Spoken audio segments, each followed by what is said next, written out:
Lieutenant Commander Sarah Mitchell had been a Navy SEAL for exactly 14 months, and in that time she had learned one fundamental truth. No matter how hard she trained, no matter how many missions she completed, she would always be the outsider. The meeting room at Naval Special Warfare Command in Coronado, California, was windowless and stark. Fluorescent lights hummed overhead, casting harsh shadows on the faces of the men seated around the conference table. Sarah sat at the far end, her hands folded in front of her, her expression neutral. Commander Jack Reeves stood at the head of the table, briefing the team on their next mission. He was a stocky man in his early 40s with a shaved head and the kind of presence that commanded immediate respect. He had been a SEAL for 20 years and had the scars to prove it. "Intelligence indicates that Dmitry Volkov is hiding in a compound outside Kandahar," Reeves said, pointing to a satellite image on the screen. "Volkov is a Russian arms dealer who's been supplying weapons to Taliban fighters. We've been tracking him for 6 months. This is our best opportunity to take him down." Sarah studied the image. The compound was typical of the region. High walls, flat roofs, minimal windows. Perfect for defense, difficult for assault. "The mission is capture if possible, eliminate if necessary," Reeves continued. "We insert via helicopter at 0200 hours, conduct the raid, and extract before dawn." Questions? Senior Chief Petty Officer Marcus Hayes raised his hand. Hayes was a tall, lean man from Texas with 15 years of SEAL experience. He was also one of the most vocal critics of women serving in special operations. "Sir, what's Mitchell's role on this mission?" Hayes asked, his tone carefully neutral but his meaning clear. Reeves glanced at Sarah. "Mitchell will provide overwatch. She'll be positioned on the ridge overlooking the compound, providing sniper support if needed." Hayes nodded slowly. "With respect, sir, shouldn't we have our most experienced sniper on overwatch? This is a high-value target. We can't afford mistakes." The room went silent. Everyone knew what Hayes was really saying, that Sarah couldn't be trusted with such a critical role. Sarah kept her expression neutral, but inside she felt the familiar burn of frustration and anger. Reeves's jaw tightened. "Mitchell is one of our most qualified snipers. She graduated top of her class at sniper school and has consistently outscored everyone in this room on the range. She's earned her position on this team and she'll do her job." Any other questions? No one spoke. Good. Briefing dismissed. We leave in 6 hours. Sarah had grown up in Portland, Oregon, the daughter of a single mother who worked 2 jobs to keep them afloat. Her father had been a Marine who died in Iraq when Sarah was 7. She had only vague memories of him. His laugh, the way he used to toss her in the air, the smell of his aftershave. But she remembered the folded flag they had given her mother at the funeral. She remembered her mother crying late at night when she thought Sarah was asleep. And she remembered the promise she had made to herself, that she would serve like her father had served, that she would make him proud. She had joined the Navy at 18, worked her way through the ranks, and eventually applied for the SEAL program when it was first opened to women. The training had been brutal. 9 months of physical and mental torture designed to weed out anyone who wasn't absolutely committed. Out of the 18 women who started, only Sarah finished. She had earned her trident, the gold pin that marked her as a SEAL. She had proven herself in training and in combat. She had done everything right, but it still wasn't enough for men like Hayes. After the briefing, Sarah went to the armory to prepare her equipment. She was checking her M110 sniper rifle when Hayes walked in. "Mitchell," he said, leaning against the door frame. "Got a minute?" Sarah didn't look up from her rifle. "What do you need, Senior Chief?" "I wanted to give you some advice. From one operator to another." "I'm listening." Hayes walked closer, his voice dropping. "This mission is too important to be a proving ground. If you're not sure you can handle the pressure, now's the time to say so. No shame in it. Overwatch requires someone who can make split-second decisions under stress. Someone who won't freeze up." Sarah finally looked at him. "Are you questioning my abilities, Senior Chief?" "I'm questioning whether you're ready for this level of operation." "Then let me be clear," Sarah said, her voice calm but hard. "I've been making split-second decisions under stress since my second deployment. I've taken shots that would make you sweat. I've saved lives, including yours on that op in Syria 3 months ago. So no, I'm not going to step aside because you're uncomfortable with a woman on Overwatch. Hayes' expression darkened. That attitude is going to get someone killed. No, Sarah said. Doubt gets people killed. Hesitation gets people killed. I don't doubt and I don't hesitate. Now, if you'll excuse me, I have a rifle to zero. Hayes stared at her for a long moment, then turned and walked out. The helicopter ride to the insertion point was tense and silent. Sarah sat with her rifle across her lap, her eyes closed, visualizing the mission. She had studied the satellite images for hours, memorizing every building, every wall, every potential firing position. The compound sat in a valley surrounded by low hills. Her Overwatch position would be on the eastern ridge, approximately 800 meters from the target. It was a long shot, but well within her capabilities. The helicopter touched down 3 kilometers from the compound. The team disembarked quickly and silently, moving through the darkness like ghosts. They split into 2 groups. The assault team, led by Commander Reeves, would approach the compound directly. Sarah would move to her Overwatch position alone. She had 90 minutes to get into position before the assault began. The terrain was rocky and uneven, dotted with scrub brush and boulders. Sarah moved carefully, using her night vision goggles to navigate. She carried her rifle, a sidearm, extra ammunition, water, and communication gear. 60 pounds of equipment on her back. She reached her position with 20 minutes to spare. The ridge offered a perfect view of the compound below. She set up her rifle on its bipod, adjusted the scope, and settled in to wait. Through the scope, she could see the compound clearly. 2 guards patrolled the perimeter. Lights burned in several windows. This was an active site, not abandoned. Sarah keyed her radio. Overwatch in position. I have eyes on target. Copy, Overwatch, Reeves responded. Stand by. She watched the assault team move into position around the compound. They were good, she had to admit. Silent, coordinated, professional. Even Hayes, for all his attitude, was an excellent operator. Overwatch, this is Alpha 1, Reeves said. We're going in. Stay sharp. Copy, Alpha 1. Sarah watched through her scope as the team breached the compound wall. Immediately, the situation went sideways. Automatic gunfire erupted from multiple positions. The compound lit up like a fireworks display, muzzle flashes everywhere. Contact! Multiple hostiles! Reeves shouted over the radio. We've got heavy resistance! Through her scope, Sarah saw a fighter emerge on the roof of the main building, carrying an RPG. He was lining up a shot at the assault team. Sarah's training took over. She adjusted for wind and distance, placed the crosshairs on the fighter's center mass, and squeezed the trigger. The rifle barked. Through the scope, she saw the fighter drop. Target down, she reported calmly. Rooftop clear.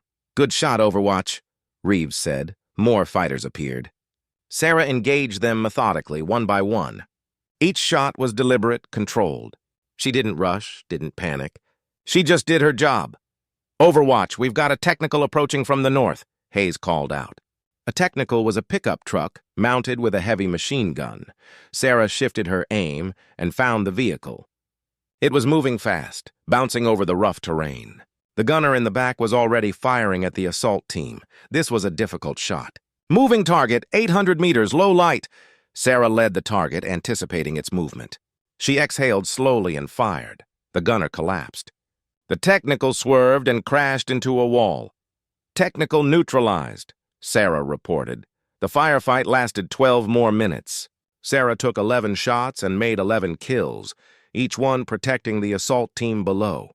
Finally, Reeves's voice came over the radio. We've got Volkov. Package secured. Overwatch. Collapse to the rally point. Copy. Moving now. Sarah quickly packed her gear and began the trek back to the extraction point. The mission had been a success. Volkov was in custody, the team was safe, and she had performed flawlessly. But as she hiked through the darkness, she knew it still wouldn't be enough for men like Hayes. Some people would never accept her, no matter how many missions she completed or how many lives she saved. The debriefing back at Coronado was brief. Commander Reeves praised the team's performance and specifically mentioned Sarah's Overwatch work. Mitchell's shooting tonight was exceptional, he said. 11 for 11 under combat conditions. That's as good as it gets. The other team members nodded, but Sarah could see the skepticism in some of their eyes. To them, she had just gotten lucky. One good mission didn't prove anything. After the debriefing, Sarah headed to the locker room. She was exhausted, covered in dust and sweat, and wanted nothing more than a hot shower and her bed. She was changing out of her gear when Lieutenant Amy Chen walked in. Chen was an intelligence officer who worked closely with the SEAL teams. She was also one of the few women Sarah had befriended at Coronado. "Hey," Chen said. "Heard the mission went well?" "It did," Sarah replied. "Also heard you were incredible." 11 kills, all critical shots, Sarah shrugged. "Just doing my job." Chen sat down on the bench. "Sarah, can I ask you something?" "How do you deal with it?" "The constant skepticism, the doubt, the feeling that you have to be twice as good just to be considered half as competent?" Sarah was quiet for a moment. Then she said, "I remember why I'm here. I'm not here to prove anything to Hayes or anyone else. I'm here because soldiers need people who can do this job, and I can do this job. That's all that matters." "But doesn't it get to you? Doesn't it make you angry?" "Of course it does," Sarah admitted. "But if I let that anger control me, if I let their doubt make me doubt myself, then they win. So I just keep showing up, keep doing the work, and let my performance speak for itself." Chen smiled.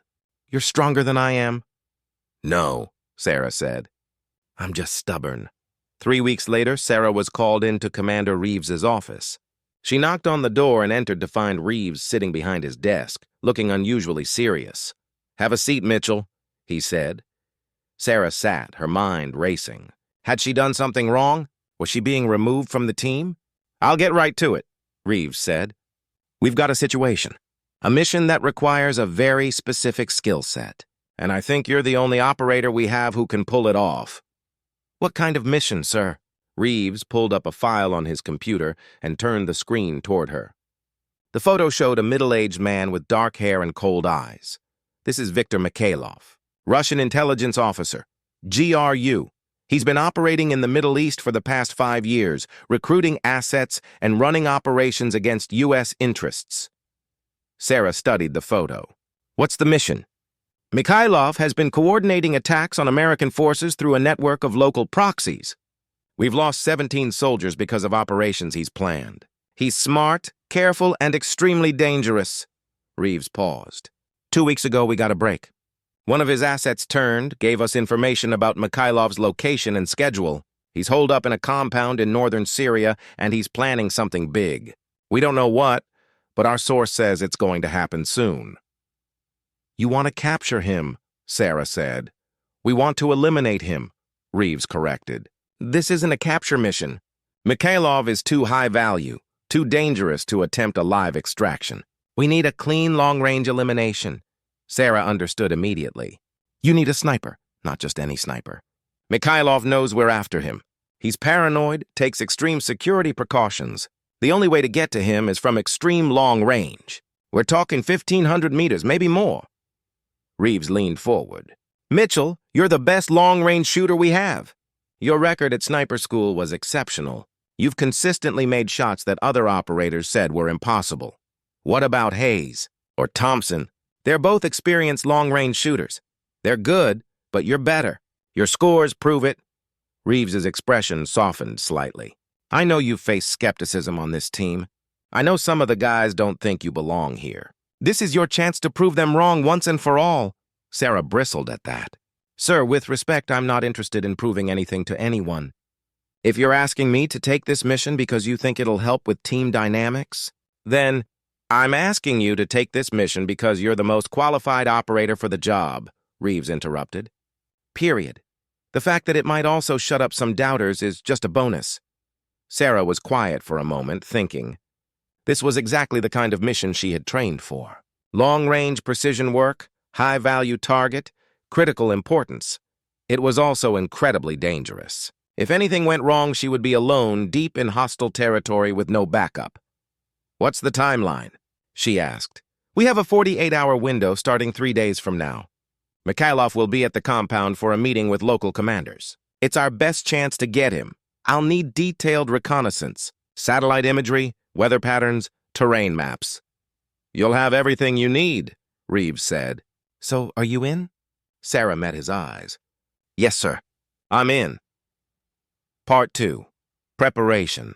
The next 72 hours were a blur of preparation. Sarah spent hours studying satellite imagery of the target compound, memorizing every building, every wall, every potential firing position. She reviewed weather data, wind patterns, temperature fluctuations.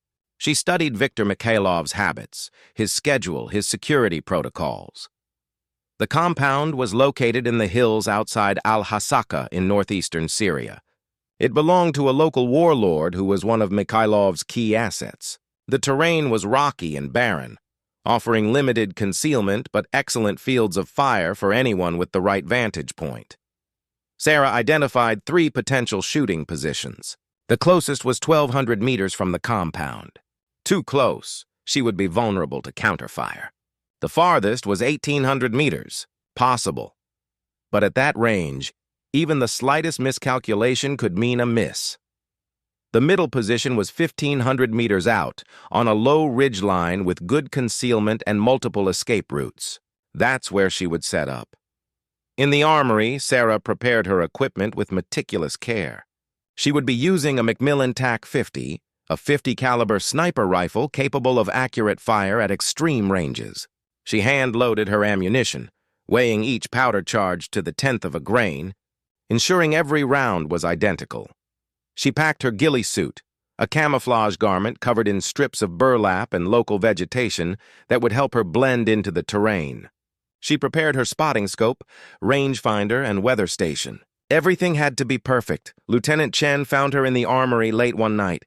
"You should be sleeping," Chen said. "You leave in 12 hours. "I will," Sarah replied, not looking up from the rifle she was cleaning. "Just want to make sure everything's ready." Chen sat down beside her. "This is a big mission. Are you nervous?" "Yes," Sarah admitted. "But that's good. Nerves keep you sharp. It's when you stop being nervous that you make mistakes." "What's the shot distance?" 1,500 meters. "Just under a mile." Chen whistled softly. That's really far." "It is," Sarah agreed. "But I've made shots at that range before. In training anyway. Never in combat?" "No, this will be a first." They were quiet for a moment. Then Chen said, "Sarah, if anyone can do this, it's you." "You're the best shooter I've ever seen." Sarah smiled. "Thanks, Amy, that means a lot." The next morning, Sarah attended a final briefing with Commander Reeves and the mission support team. The plan was straightforward but risky. She would insert via helicopter 20 kilometers from the target, then move overland to her shooting position. She would have to cover that distance on foot, carrying all her equipment, and arrive at the position before dawn. Once in position, she would observe the compound and wait for Mikhailov to appear. Intelligence suggested he would be outside the main building at approximately 0900 hours for a meeting with his local commanders. That would be her window. After taking the shot, she would have to move quickly to the extraction point, 8 kilometers away. A helicopter would pick her up at a predetermined location. If everything went according to plan, she would be in and out within 12 hours. But combat operations rarely went according to plan. Questions? Reeves asked after the briefing. "What about backup?" Sarah asked. "If things go wrong, do I have QRF available?" QRF was Quick Reaction Force, a team standing by to assist if the mission went sideways. "We'll have a team on standby at the Turkish border," Reeves said. "But you need to understand, Mitchell, if you get compromised, it will take them at least 90 minutes to reach you. You'll be on your own for a while." Sarah nodded. She had expected as much. "One more thing," Reeves said. "We're getting some political pressure on this mission. Mikhailov is connected, has friends in high places. Some people in Washington are nervous about taking him out. They're worried about Russian retaliation." "What does that mean for the mission?" Sarah asked. "It means if anything goes wrong, you'll be disavowed. The U.S. government will deny any knowledge of the operation. You'll be completely on your own." Sarah absorbed this information. It was standard for Black Ops missions, but that didn't make it any less sobering. "Understood, sir," she said. "Good luck, Mitchell," Reeves said, extending his hand. "Make it count." The helicopter dropped Sarah in the desert at 0300 hours. The night was cold and clear, stars brilliant overhead. She watched the helicopter disappear into the darkness, its rotors fading to silence. Then she was alone. She adjusted the weight of her pack, 70 pounds of equipment, and began walking.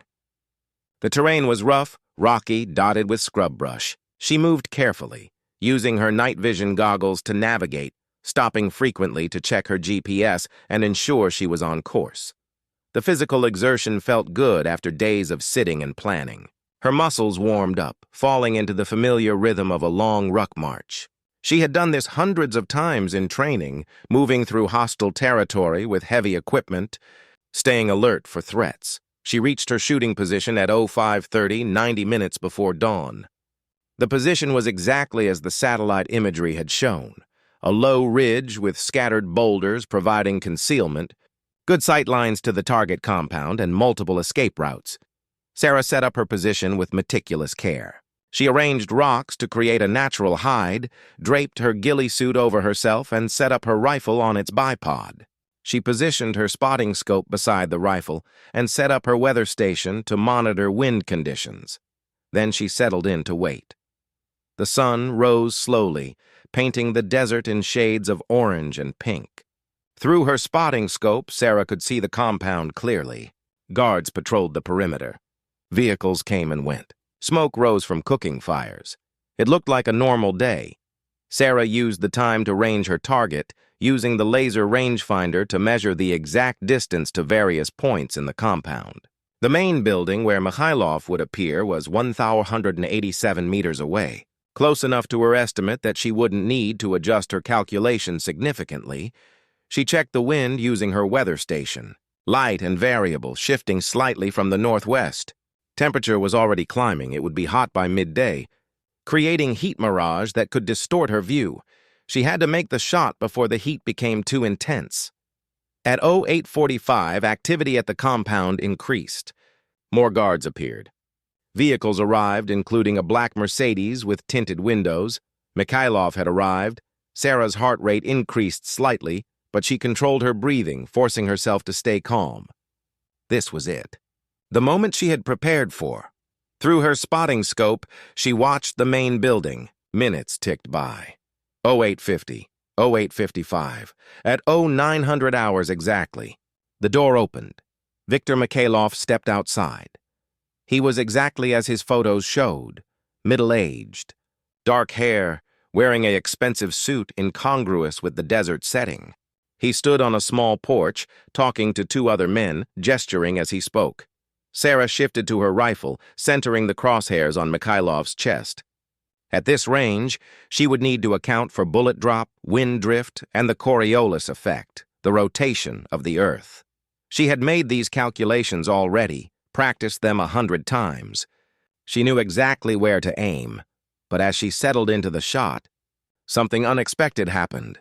One of the men with Mikhailov moved, and Sarah saw his face clearly for the first time through her scope. She recognized him. It was Captain James Thornton, a U.S. Army intelligence officer. What was Thornton doing there? Was he undercover? Was he a prisoner? Or was he... Sarah's mind raced.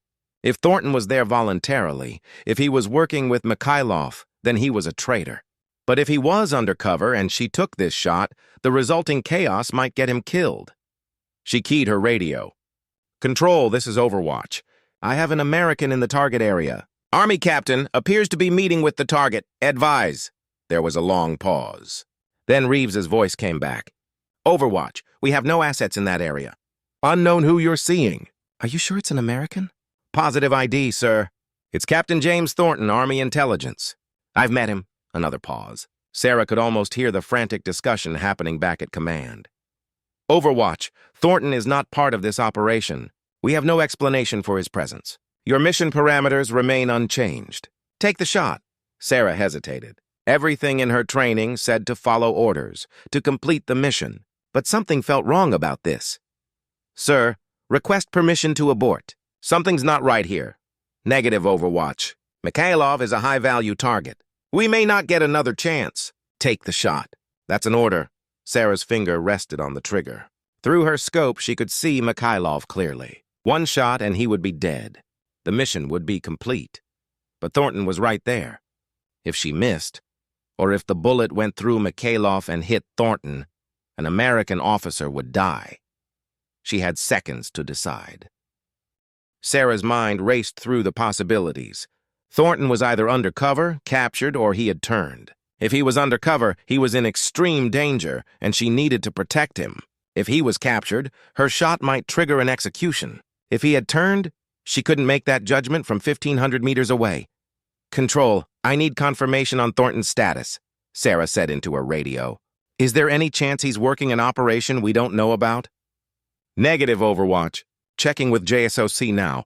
But we have no record of any operations involving Thornton in Syria. Take your shot before you lose the window." Through her scope, Sarah watched Mikhailov gesture toward the building. He was wrapping up the conversation.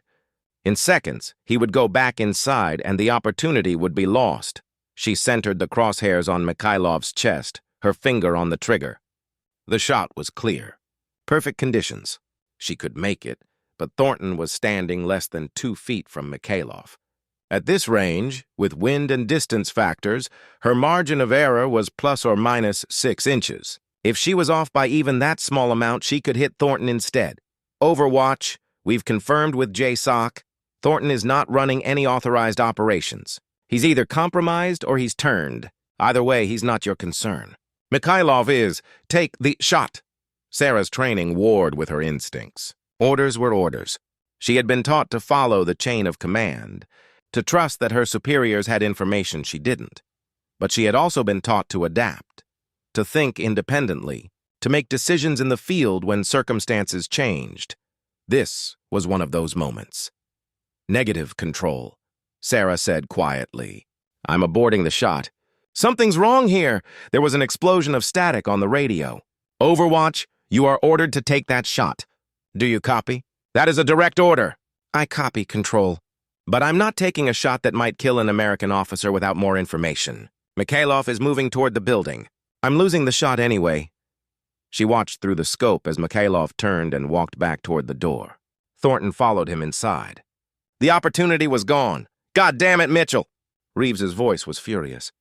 "You just blew a mission 6 months in the planning because of cold feet." "It wasn't cold feet, sir. It was judgment. Something's not right about this situation, and I'm not going to kill an American officer based on incomplete information." "You don't make that call." "I make that call!" "Get to your extraction point. Now. We'll deal with this when you get back." Sarah began packing her equipment, her hands moving automatically while her mind churned. She had just disobeyed a direct order on a critical mission. Her career was probably over. She might face court-martial, but she couldn't shake the feeling that she had made the right decision. She was halfway through packing when movement at the compound caught her eye. She looked through her spotting scope and saw Thornton emerge from the building again, but this time he was alone, and he was running. Sarah watched as Thornton sprinted toward the compound wall. Behind him, armed men poured out of the building, shouting and raising their weapons. Thornton wasn't working with Mikhailov. He was escaping from him. "Control, Overwatch," Sarah said urgently into her radio. "Thornton is attempting to escape the compound. He's being pursued by hostiles. He was a prisoner, not a collaborator. Copy, Overwatch. Can you provide support?" Sarah was already back behind her rifle. Through the scope, she saw Thornton reach the wall and scramble over it. The armed men were seconds behind him. She found the first pursuer in her scope, a man with an AK-47 climbing the wall. She led him slightly, accounting for his movement, and fired. The rifle bucked against her shoulder. Through the scope, she saw the man fall.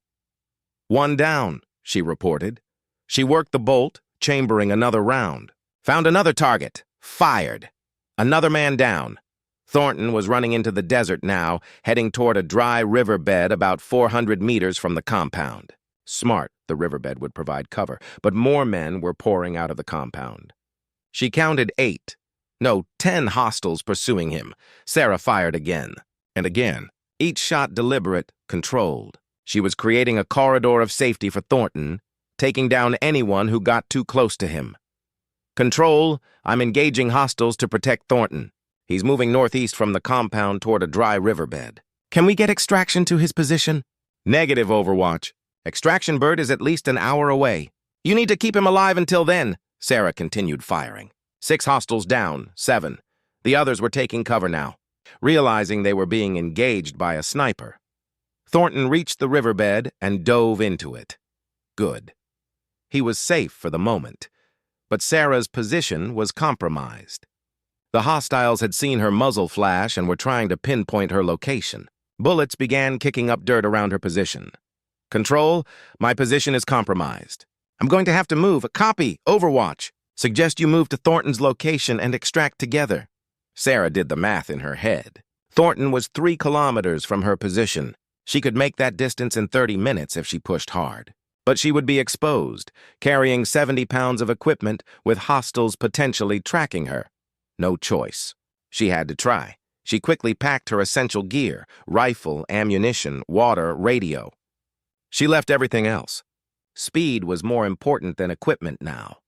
She began moving, jogging when the terrain allowed, walking fast when it didn't. Behind her, she could hear vehicles starting at the compound. They were coming after her. 20 minutes later, she reached the edge of the riverbed. "Thornton," she called out. "Captain Thornton?" A head popped up from behind a rock. Thornton's face was bruised and bloody, but his eyes were alert. "Who the hell are you?" "Lieutenant Commander Sarah Mitchell, Navy SEALs." "I'm here to get you out." Thornton scrambled over to her position. "There's at least 20 guys back there looking for us. They're going to spread out and search this entire area." "I know. We have extraction coming, but it's going to be at least 30 minutes. We need to move to the pickup zone and hold them off until then." "With what?" "I don't have a weapon." Sarah pulled her sidearm and handed it to him. "You do now. Let's move." They began working their way down the riverbed, using the natural cover of rocks and the depression in the ground. Behind them, Sarah could hear the vehicles getting closer, the shouts of the searchers. "How did you end up as Mikhailov's prisoner?" Sarah asked as they moved. "I was working undercover trying to infiltrate his network," Thornton said. "Someone betrayed me. They grabbed me 3 weeks ago. Been interrogating me ever since." He touched his bruised face. "They weren't gentle about it." "Why didn't we know you were there?" "My mission was black. Very few people knew about it. When I got captured, I couldn't get word out." He looked at her. "You saved my life back there. Thank you. Don't thank me yet. We're not out of this." They reached a position where the riverbed curved, creating a natural choke point. Sarah set up her rifle behind a large boulder. "This is where we make our stand," she said. "Extraction point is 2 kilometers that way." She pointed north. "When the bird arrives, we run for it. Until then, we hold this position." Thornton nodded and took cover behind another rock. They didn't have to wait long. 5 minutes later, the first vehicle appeared, a pickup truck with armed men in the back. Sarah let them get close within 400 meters. Then she fired. The driver slumped over the wheel.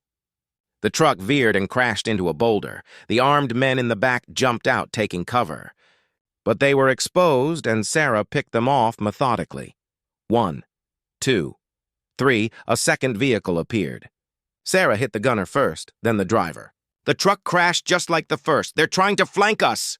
Thornton shouted, firing his pistol at figures moving along the riverbank. Sarah shifted her aim and took down 2 more hostiles trying to circle around their position. But more were coming. She could see vehicles in the distance, dust clouds marking their approach. "Control, Overwatch. We're heavily engaged. What's the ETA on extraction?" 10 minutes, Overwatch. Just hold on. 10 minutes. An eternity in combat." Sarah continued firing, but she was running low on ammunition. She had maybe 20 rounds left. After that, they would have to rely on Thornton's pistol and hope for the best. A new voice came over the radio. Male, unfamiliar, speaking accented English. "American sniper. This is Viktor Mikhailov. I know you can hear me." Sarah didn't respond, but she listened. "You have made a mistake today," Mikhailov continued. "You had a chance to kill me, and you did not take it. Now you will die in the desert with your friend. But I am a reasonable man. I will make you an offer. Surrender now, and I will let you live. You will be my prisoners, yes, but you will survive. Continue fighting, and you will both die. What do you say?" Sarah glanced at Thornton. He shook his head firmly. "I'd rather die," he said simply. Sarah keyed her radio. "Mikhailov, this is Lieutenant Commander Mitchell. I've got a counterproposal. You and your men leave now, and I won't kill you all. Stay, and I promise you won't like how this ends." Mikhailov laughed, a cold sound. Brave words from a woman about to die. Very well. We do this the hard way. The assault came from 3 directions simultaneously. Vehicles charged their position while men on foot tried to flank them from both sides. Sarah fired as fast as she could work the bolt, taking down one target after another. Thornton fired his pistol, dropping a man who got too close. Her rifle clicked empty. She was out of ammunition. "I'm dry," she shouted to Thornton. "Me too," he shouted back. They were out of options. Hostiles were closing in from all sides. In seconds, they would be overrun. And then Sarah heard the most beautiful sound in the world. Helicopter rotors. 2 Blackhawks appeared over the ridge, their door guns already firing. The .50 caliber rounds tore into the hostile vehicles, shredding metal and flesh. One of the helicopters set down in the riverbed beside Sarah and Thornton. "Get in!" the crew chief shouted. They ran for the helicopter and dove inside. The Blackhawk lifted off immediately, its guns still blazing at the hostiles below. Sarah lay on the floor of the helicopter, gasping for breath, her heart pounding. They had made it. Somehow, impossibly, they had survived. Part 4.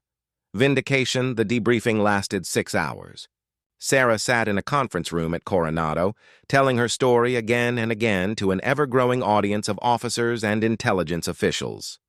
Commander Reeves was there, his expression unreadable. So was Senior Chief Hayes and several other members of her team. Captain Thornton sat beside her, corroborating her account. He explained his undercover operation, how he had been captured, how he had been trying to escape when Sarah's intervention saved his life. "If she had taken that shot when ordered," Thornton said, "I would have been executed immediately. Mikhailov had a gun to my head the entire time I was in that room with him. He was using me as a shield, betting that American forces wouldn't risk hitting one of their own. Lieutenant Commander Mitchell's decision to hold her fire saved my life."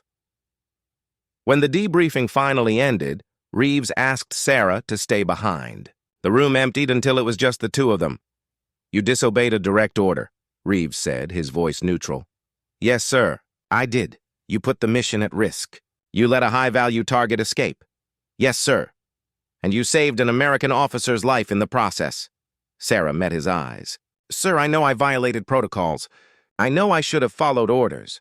But when I saw Thornton there, something didn't add up. My instincts told me to wait, to gather more information before taking the shot. I trusted those instincts, and it turned out they were right." Reeves was quiet for a long moment. Then he said, "Do you know why I recommended you for this team, Mitchell?" "No, sir." "Because being a SEAL isn't just about following orders. It's about making decisions in impossible situations with incomplete information. It's about trusting your training and your instincts when everything is chaos. You did that. You made a judgment call that went against orders, but it was the right call." He pulled a folder from his briefcase and slid it across the table. "This is Captain Thornton's after-action report. He's recommending you for a Navy Cross for Valor. He says you saved his life multiple times. First by not taking the shot that would have gotten him killed, then by providing covering fire during his escape, then by defending him against overwhelming odds until extraction arrived." Sarah opened the folder and read Thornton's words. Lieutenant Commander Mitchell displayed extraordinary courage, sound judgment, and selfless devotion to duty. Despite being ordered to take a shot that would have resulted in my death, she trusted her instincts and held fire. She then proceeded to engage multiple hostiles to cover my escape, moved to my position under fire, and defended our position against a vastly superior force until extraction arrived. Her actions directly resulted in the rescue of a U.S. intelligence officer and denied the enemy a valuable prisoner. She is a credit to the Navy SEAL community and exemplifies the highest traditions of the United States Naval Service. Sarah felt tears prick her eyes. "Sir, I don't know what to say." "You don't have to say anything. Just keep being the operator I know you are." The story spread through the naval special warfare community like wildfire. The female SEAL who had defied orders and saved an American officer. The sniper who had engaged dozens of hostiles at extreme range. The operator who had done the impossible. Senior Chief Hayes approached Sarah in the hallway the next day. His expression was serious, and Sarah braced herself for another confrontation. Instead, Hayes extended his hand. "I owe you an apology, ma'am," he said formally. "I doubted you, I questioned whether you belonged on this team. I was wrong. What you did in Syria, that was the work of a professional, a real operator. I was out of line before, and I'm sorry." Sarah shook his hand. "Apology accepted, Senior Chief." "For what it's worth," Hayes continued, "I'd be proud to serve with you on any mission. You've earned your place here." It was a small moment, but it meant everything. One by one, the other team members came to her with similar words. Respect, hard-earned and genuine. 3 weeks later, Sarah stood in formation at Naval Special Warfare Command. The base commander, a rear admiral, was presenting awards for the Syria mission. Captain Thornton received the Bronze Star for his undercover work and his actions during the escape.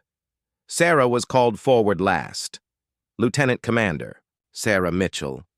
The admiral read from the citation, "For extraordinary heroism while conducting combat operations against enemy forces." Lieutenant Commander Mitchell displayed exceptional courage and sound tactical judgment when confronted with an unprecedented situation. Despite being ordered to engage a high-value target, she correctly identified the presence of a captured American officer and made the difficult decision to hold her fire. She then provided precision supporting fire to enable the officer's escape, moved under fire to his position, and defended against overwhelming enemy forces until extraction was successful. Her actions resulted in the successful rescue of a U.S. intelligence officer and exemplify the highest standards of the United States Naval Service. The Admiral pinned the Navy Cross to her. Uniform, the Navy's second highest decoration for valor after the Medal of Honor. The audience applauded. Sarah stood at attention, overwhelmed by the moment. After the ceremony, reporters requested interviews. Sarah declined most of them, but she agreed to speak with one journalist from the Navy Times. "Commander Mitchell," the reporter asked, "what went through your mind when you decided to disobey orders?" Sarah thought about the question. "I thought about the fact that American lives were on the line. Yes, Mikhailov was a high-value target.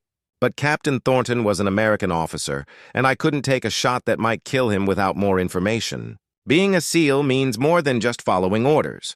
It means making the hard decisions when the situation changes."